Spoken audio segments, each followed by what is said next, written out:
धार्मिक मान्यताओं के अनुसार जितिया व्रत का संबंध महाभारत काल से जुड़ा हुआ है। पौराणिक कथा के अनुसार जब युद्ध में अश्वत्थामा के पिता की मृत्यु हो गई तो वह बहुत क्रोधित हो गया। पिता की मृत्यु का बदला लेने के लिए वह पांडवों के शिविर गया और उसने वहां जाकर 5 निर्दोष लोगों की हत्या कर दी। उसे लगा कि वह 5 लोग पांडव थे, लेकिन उसकी इस गलतफहमी की वजह से पांडव जिंदा बच गए। जब पांडव अश्वत्थामा के सामने आए तो उसे पता चला कि उसने पांडवों की जगह द्रौपदी के 5 पुत्रों की हत्या कर दी है। अर्जुन को जब इस बात का पता चला तो वह बहुत क्रोधित हुए और उन्होंने अश्वत्थामा को बंदी बनाकर उससे दिव्य मणि छीन ली। इस बात का बदला लेने के लिए अश्वत्थामा ने अभिमन्यु की पत्नी उत्तरा के गर्भ में पल रही संतान को मारने की योजना बनाई। उसने गर्भ में पल रहे बच्चे को मारने के लिए ब्रह्मास्त्र चलाया, जिसकी वजह से उत्तरा का गर्भ नष्ट हो गया। लेकिन उस बच्चे का जन्म लेना आवश्यक था, इसलिए भगवान श्री कृष्ण ने उत्तरा के मरे हुए संतान को गर्भ में फिर से जीवित कर दिया।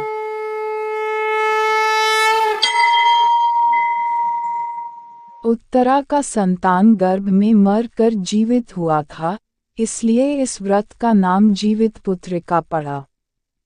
तभी से सभी माताएं अपनी संतान की लंबी आयु के लिए इस व्रत को पूरी श्रद्धा से करने लगी। तभी से यह व्रत संसार में विख्यात हो गया। जितिया व्रत चील सियार की कथा। जितिया की कथा के अनुसार एक बार एक चील और एक मादा लोमड़ी नर्मदा नदी के पास हिमालय के जंगल में रहते थे। दोनों ने कुछ महिलाओं को पूजा करते और उपवास करते देखा और खुद भी इसे करने की कामना की। उपवास के दौरान लोमड़ी को बहुत भूख लग गई और वह जाकर चुपके से मरे हुए जानवर को खा लिया। दूसरी ओर चील ने पूरे समर्पण के साथ व्रत का पालन किया और उसे पूरा किया। अगले जन्म में दोनों ने मनुष्य रूप में जन्म लिया। चील के कई पुत्र हुए और वह सभी जीवित रहे, लेकिन सियार के पुत्र होकर मर जाते थे। इससे बदले की भावना से उसने चील के बच्चे को कई बार मारने का प्रयास किया, लेकिन वह सफल नहीं हो गई। बाद में चील ने सियार को अपने पूर्व जन्म के जितिया व्रत के बारे में बताया। इस व्रत से सियार ने भी संतान सुख प्राप्त किया। इस तरह यह व्रत संतान सुख की प्राप्ति के लिए जगत में प्रसिद्ध हुआ। यही कहानी सुनने के लिए हमारे चैनल झूम झूम। 2 बहनें थी, एक का नाम था सुखिया और दूसरी का नाम था दुखिया। दोनों का भाग्य उनके नाम जैसा ही था। दुखिया गरीब थी और बहुत दुखी रहती थी।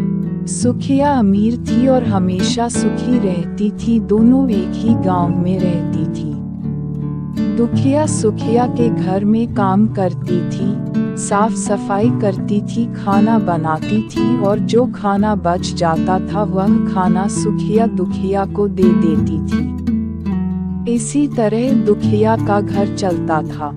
समय बीतता गया, दोनों को बच्चे थे। सुखिया को 2 पुत्र थे और दुखिया को भी 2 पुत्र थे। जब जितिया का व्रत आया तो दोनों बहन जितिया का व्रत रखी थी। दुखिया सुखिया के घर में काम करती थी। व्रत के दिन दुखिया ने सुखिया के घर जो चावल फटका, चावल को साफ करना, उससे जो खुरदी निकला वह अपने लिए रख ली और साफ चावल सुखिया को दे दी। फिर साग को चुनी पत्तियों को डंठल से अलग करना, बढ़िया वाला साग सुखिया के लिए रख दी और जो डंठल था वह अपने लिए रखी।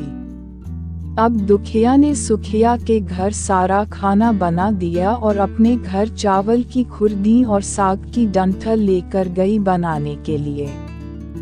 खुर्दी का चावल और साग की डंठल बनाकर वह खाना अपने बच्चों को खिलाए और खुद भी खाए। उसके बाद दुखिया सोने चली गई। आधी रात में एक बूढ़ी औरत उसके घर पर आकर दरवाजा खटखटाती है। तो दुखिया पूछती है कौन है। तब बूढ़ी बोलती है बेटा हम हैं। दुखिया ने उठकर फाटक खोला और पूछती है अम्मा आपको क्या चाहिए? इतनी रात में आप यहाँ किस लिए आई हो? बूढ़ी बोलती है बेटा मुझे बहुत भूख लगी है, कुछ खाने को दे दो। दुखिया उसे घर के अंदर ले आती है और कहती है हम लोग बहुत गरीब हैं, आज मैंने खुर्दी का चावल और साग की डंठल बनाया है, क्या आप खाएंगी? तो बूढ़ी कहती है हाँ क्यों नहीं खाएंगे, हमें बहुत भूख लगी है, हम वहीं खाएंगे। दुखिया अंदर जाकर खुर्दी का चावल और साग की डंठल लाती है और बूढ़ी को देती है खाने के लिए। बूढ़ी खाना खाने के बाद कहती है कि मुझे अच्छे से कुछ दिखाई नहीं देता, इतनी रात के अंधेरे में मैं अपने घर कैसे जाऊंगी? तो दुखिया कहती है कोई बात नहीं, आप यहीं पर सो जाए, सुबह अपने घर चले जाना। तो बूढ़ी दुखिया के घर में ही सो जाती है। फिर थोड़ी देर बाद उठकर बूढ़ी बोलती है बेटा मुझे दीर्घसन का पैखाना लगी है, कहाँ करूं? तो दुखिया कहती है मेरे घर में बाथरूम नहीं है, इसलिए आप उधर कोने में कर लीजिए। बूढ़ी पूछती है कि बेटा भड़ भड़ करें या छर छर करें? दुखिया नींद में थी तो वह कहती है माता जी भड़ भड़ कर दो, मैं सुबह साफ कर दूंगी। फिर थोड़ी देर बाद बूढ़ी पूछती है कि बेटा मैं अपने हाथ कहाँ साफ करूं? तो दुखिया कहती है आप मेरे सर में अपने हाथ को साफ कर लीजिए। जब सुबह होती है तो दुखिया को यह सब सपने के जैसे लगता है कि सोते समय मुझे कोई सपना आया होगा। वह ज्यादा कुछ नहीं सोचती और नदी में नहाने के लिए चली जाती है। जब वह नदी में नहाती है और अपने बाल धोती है तो उसके बालों से होते हुए जो पानी बहता है वह सोने का पानी होता है। आसपास की सभी महिलाएं यह देखकर चकित हो जाती है और कहती है कि तुम्हारे बालों से तो सोने का पानी गिर रहा है, क्या बात है? फिर उसे रात की सारी बात याद आती है। वह दौड़कर अपने घर की ओर भागती है, यह सोचकर कि उसका घर दीर्घसंका से गंदा हुआ होगा, पहले उसको साफ करना होगा। जब वह अपने घर में जाती है तो देखती है कि घर के हर कोने में ढेर सारा सोना बिखरा पड़ा होता है। यह सब देखकर दुखिया बहुत खुश हो जाती है और सोचती है कि जीतमान बाबा जीमूतवाहन की कृपा है, यह सब जो माता का रूप धारण करके मेरे घर आए और मुझे इतना आशीर्वाद दिए। अब दुखिया अमीर हो जाती है और सुखिया के घर जाकर काम करना बंद कर देती है। दुखिया जब अपना व्रत पूरा करती है तो अपने पुत्र से कहती है कि जाओ मौसी के घर से तराजू लेकर आओ, यह नापने के लिए कि यह सोना कितना है। बच्चा बहुत खुशी से सुखिया मौसी के घर जाता है और तराजू मांगता है तो सुखिया पूछती है कि तराजू पर क्या नापना है।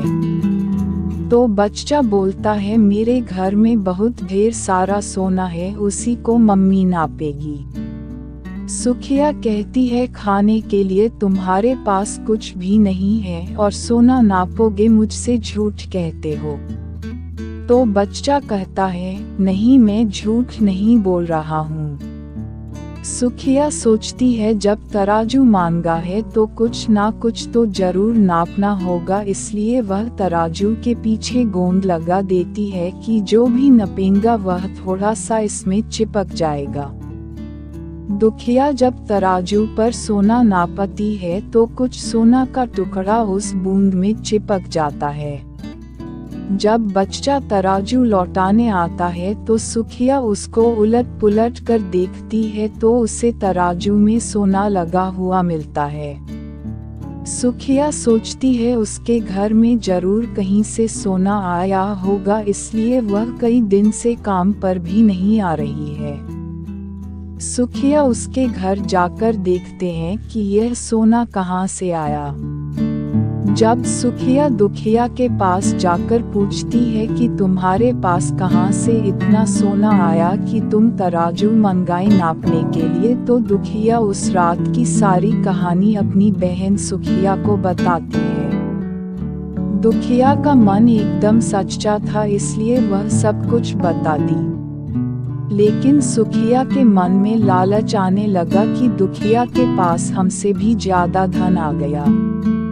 अब अगले जितिया में मैं भी खुरदी का चावल और साग की डंठल बनाऊंगी। फिर अगले साल जितिया का व्रत दोनों बहन ने रखा। सुखिया के पास हर तरह का सुख था और धन भी था, फिर भी वह जितिया के दिन चावल फटक कर साफ चावल फेंकती और खुरदी अपने पास रख ली। साग को तोड़कर पत्तियां फेंक दी और डंठल अपने पास रख ली और वही बनाई।